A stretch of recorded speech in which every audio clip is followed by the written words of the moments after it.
In today's video, we're going to discuss a common goal that a lot of retirees have, but in my opinion, strategize for in a less than ideal way. We're going to talk about leaving an effective legacy to the people you care about most. In my opinion, I think a lot of retirees tackle the estate planning process in a suboptimal way. If you polled every retiree, more often than not, people will tell you they want to leave something to the next generation. Okay, so the next logical question is how much? Or how do you want to leave it? Do you want to gift everything at the end of life? Then you can start moving into what ifs. What if you pass away today and your children inherited everything you currently have? Do you care at all about how they spend that wealth? As soon as you start moving into deeper questions, I find many don't have answers. Most of the time, the answer to how much is, well, whatever's left at the end. And I'll be honest, I don't love this answer. I understand where it comes from. There are a lot of uncertainties in retirement, and your main focus likely is making sure that you have enough in retirement. But in this presentation today, I hope to offer a little bit more intentionality into the retirement and legacy planning process. Look at the portfolio simulation on the screen. This couple has a couple $1 million portfolio, and we see the spectrum of outcomes is vast. In about 30% of scenarios, this couple is leaving multiple millions to their kids. In about 65% of their scenarios, they're leaving a reasonable legacy, and in 5% of scenarios, they may leave nothing. There are drawbacks and benefits in all scenarios. The reason I want to be as intentional as possible here is because your wealth represents time or life energy. You worked and sacrificed years of your life for this wealth. Not every dollar of wealth is worth the same amount. We can get more value out of your money if we are spending, saving, and investing intentionally. So if you're someone who wants to leave a legacy, I first want you to think deeply about what you are trying to accomplish with that legacy. Are you trying to provide your children with a safety net? Maybe they have a lower paying job, or maybe they have rough financial habits, and you as their parent want to make sure that they never have to deal with the cruel aspects of poverty. This creates a massively different legacy plan than someone who simply wants to provide their children with a reasonable gift. Maybe their son is raising 3 kids and they don't have the discretionary income to take a family trip. Maybe you want to help supercharge saving for their retirement. Again, this is a wildly different and more modest goal than trying to create a multi-generational estate plan that benefits generations to come. Not only do each of these 3 goals have vastly different financial needs, but the structure of your gift should change significantly here as well. The way you plan for that gift is completely different. The decisions we make during your retirement are completely different. Again, this is why intentionality is so important. Everything within this process fits together. Now, once you come with a rough description of your goals, I want you to take a few more minutes and dig maybe just a little bit deeper. A simple process of asking why 3 times can help. Maybe you want to leave a modest legacy to give your child a few extra advantages in saving for their retirement. Okay, why? Your answer might be, because I've been fortunate enough to have a great paying job and live in a great economic time, and I want to pass some of that luck on in case they don't have the same luck. Okay, so what? Why does this matter to you? Layer 2 here. Well, because I found myself worrying a lot about my future, and that cost me a lot of peace of mind and contentment along the way. And I don't want that to be the same for my son, let's say. Okay, again, why is this important? Because ultimately, me worrying so much about money cost me time and focus with my kids, and ultimately that sacrifice wasn't worth it. And so I don't want my son to make the same mistake. Well, holy crap, that's a powerful reason that provides both clarity and motivation for that goal. So step 1 in this process is becoming ultra clear on what you are trying to accomplish. Step 2 in this process is how you will plan to gift, how much, and how it fits into your retirement plan. I find that most families default to just simply giving at the end of their life. I think the big reason for this is just around the uncertainty of their own retirement. Most don't want to gift while alive and start to risk their safety. Let's tackle that concern in a second. In the meantime, let me make a case for gifting while alive, depending on your chief goal with gifting. If your goal is multi-generational wealth, gifting while alive may make, let's say, less sense. But what if you want to gift for the life betterment of your kids? Too many people that gift at the end of life end up unfortunately gifting too late. Say you had 3 kids between ages 24 and 30. Well, when you're 65, your youngest child will be 35. It's well known that money holds a different value at different ages. For instance, inheriting $100,000 at 95 has a lot lower value to you than inheriting $100,000 at 35. When I talk about the potential for inheritance with some of my clients, most of the time clients want to completely leave it out of the equation. This makes sense. It's not a given, and at the end of the day, stuff can happen.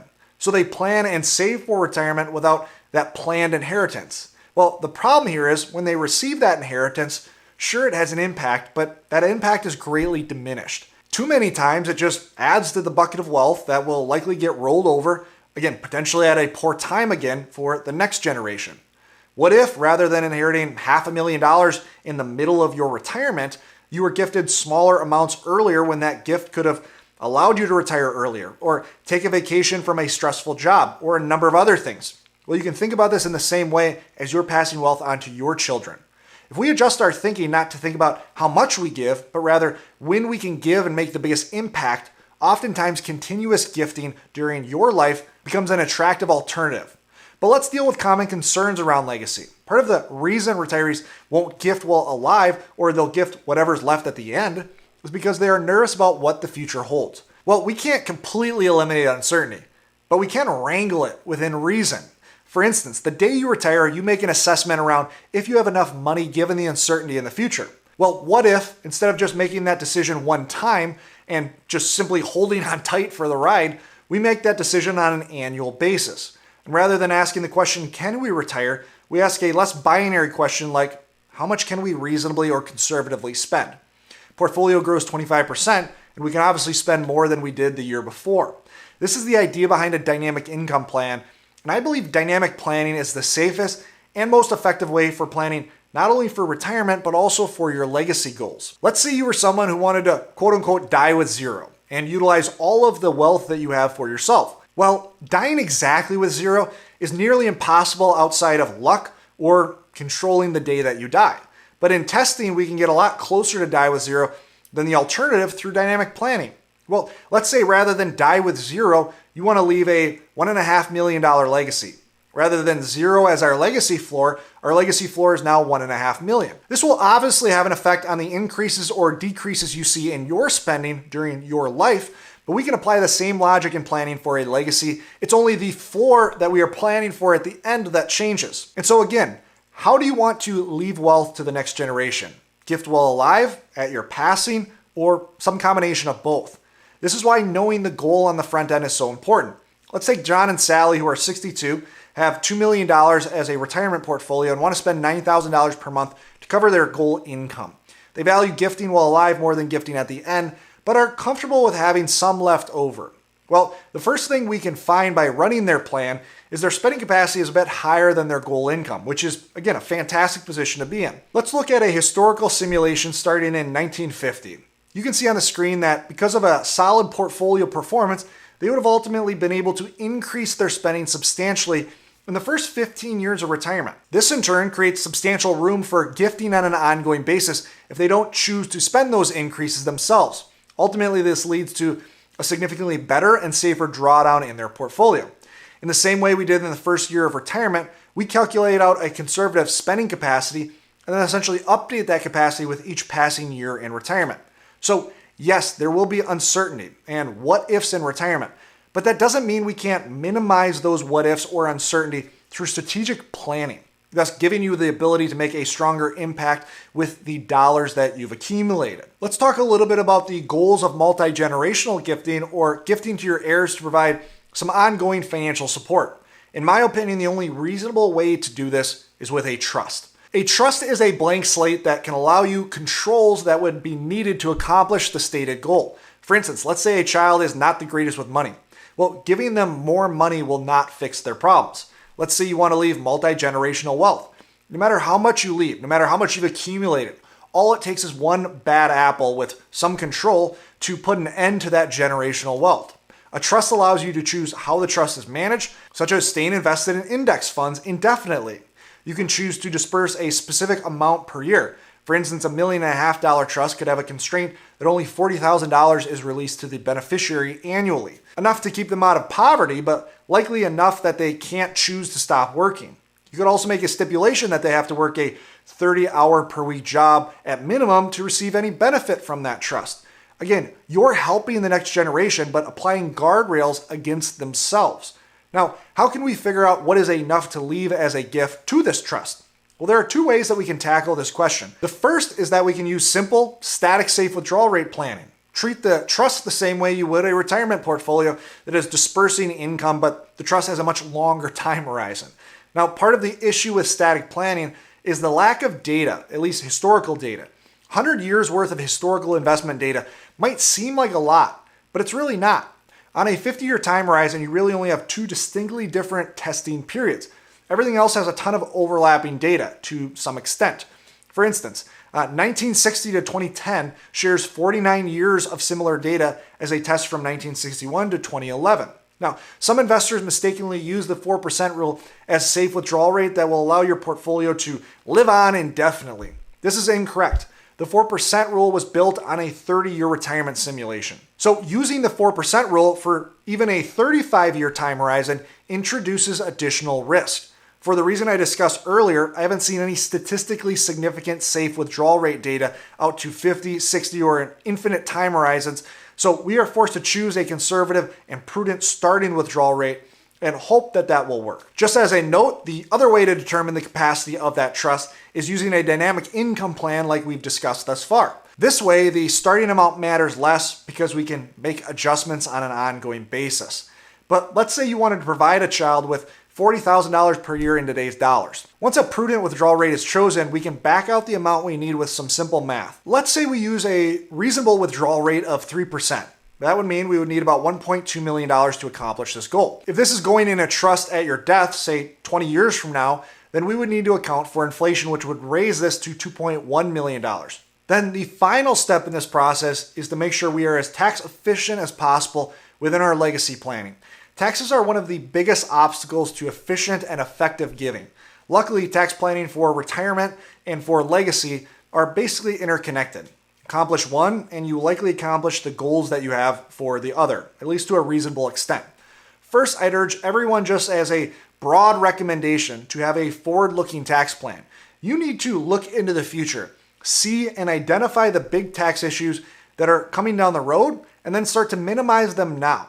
This will open up larger ongoing gifting because we're able to give a higher net of tax gift. For instance, let's say down the road you want to gift to children, but all you have is tax deferred accounts. Well, now you have a tax obstacle in the way of gifting. You get a deduction when gifting to charity, but not to your family.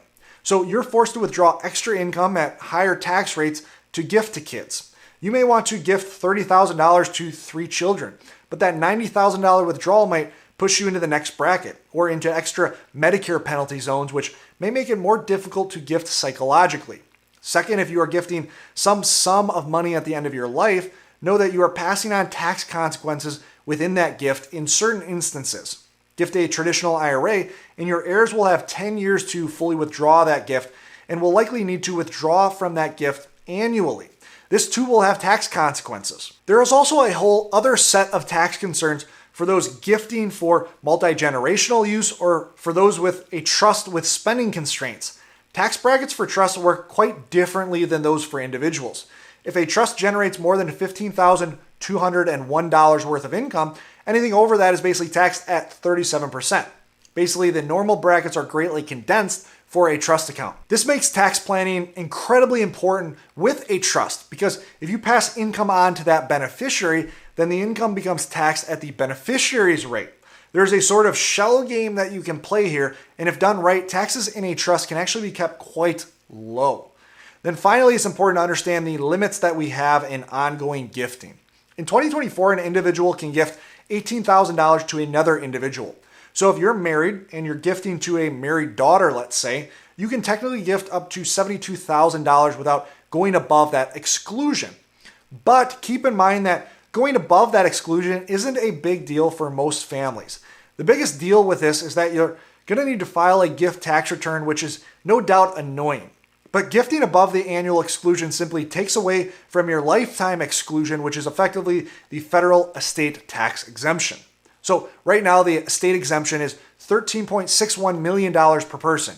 If you gifted $10,000 over that annual exclusion, the current exemption would still be $13.6 million. So it has a very small impact for most families. And in the grand scheme, if you're worried about this exemption, You are better off gifting more now than later in life because the money you gift now will compound under your children's name versus yours and continue to push you above that exemption. So there can be a lot involved in legacy planning, but hopefully you got a lot out of today's presentation talking about how you can gift more intentionally and effectively. If you like this video and are interested in learning a few more creative estate planning strategies, click on this video right here where I discuss 3 unconventional strategies that can have a big impact in your estate planning goals. Click here to learn more. And always remember, you don't need more money, you need a better plan. Look forward to seeing you in the next video.